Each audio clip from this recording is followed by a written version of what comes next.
छंद नाही रामाचा तो देह काय कामाचा। आज पवित्र रामनवमीचा मंगलमय दिवस आहे। क्षमेति रामभद्रेति रामचंद्रेति वास्मरण नरो न लिप्यते पापे भुक्ती मुक्तीच वंदती। म्हणजेच जो मनुष्य प्रभू रामाचे स्मरण करतो त्याला पाप स्पर्श करत नाही आणि त्याला सुख तसेच मोक्ष प्राप्त होतो। लोकाभिरामम रणरंगधीरम राजीव नेत्रम रघुवंशनाथम।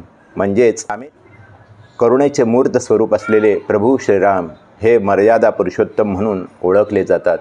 जसा प्रत्येकाच्या जीवनात एक सखा कृष्ण आवश्यक आहे, तसाच प्रत्येकाच्या मनात मर्यादा पुरुषोत्तम श्रीराम असणं आवश्यक आहे।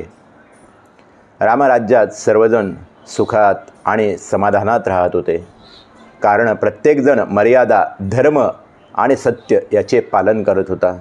तुलसीदासजी म्हणतात, नहीं दरिद्र को दुःख दरिद्रता नहीं को दुःखी जीव। म्हणजेच रामराज्यात कुणीही दुःखी नव्हतं, भांडण नव्हतं, सर्वत्र प्रेम आणि धर्म होता। आपल्या सर्वांना श्री रामनवमीच्या हार्दिक शुभेच्छा। जय श्रीराम।